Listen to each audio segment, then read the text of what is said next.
Et on poursuit avec notre chronique brésilienne quotidienne avant les élections de dimanche, la présidentielle, les législatives, les élections régionales. Et Anne-Lise Borges, qui est journaliste brésilienne à France 24. Bonsoir. Anne-Lise, vous nous donnez votre regard tous les soirs.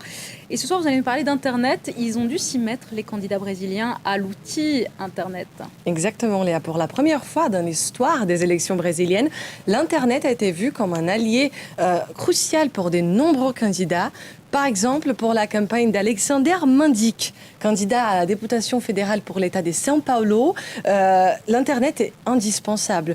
Il se dit le candidat virtuel.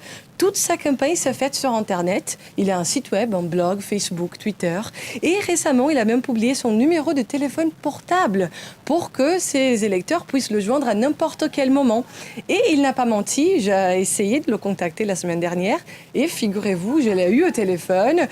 Monsieur Mendic m'a expliqué sa stratégie de campagne. Il veut de la connectivité Wi-Fi pour tous les Brésiliens. Mais Alexander Mendic n'est pas le seul à reconnaître l'importance de l'Internet.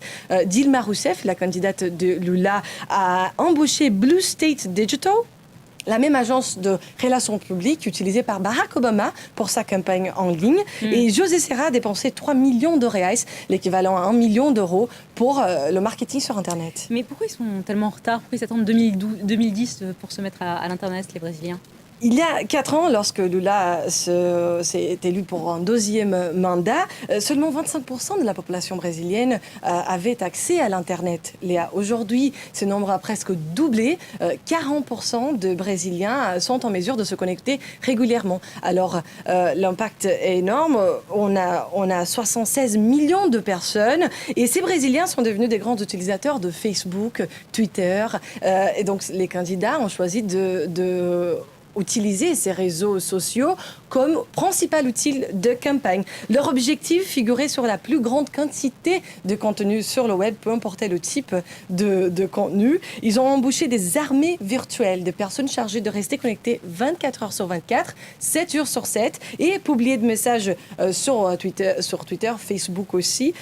Le résultat, malgré de grands budgets investis et de grandes ambitions, le résultat est décevant. On a vu qu'il y a des attaques, des mensonges publiés suivis de démentis. Alors, rien de très intéressant, à part M. Mendic, qui a fait un bon travail. Pas de stratégie inédite. Pour cela, il va falloir attendre les prochaines élections. C'est quand, 2014 2014. Merci Anne-Lise, à demain, à la même heure.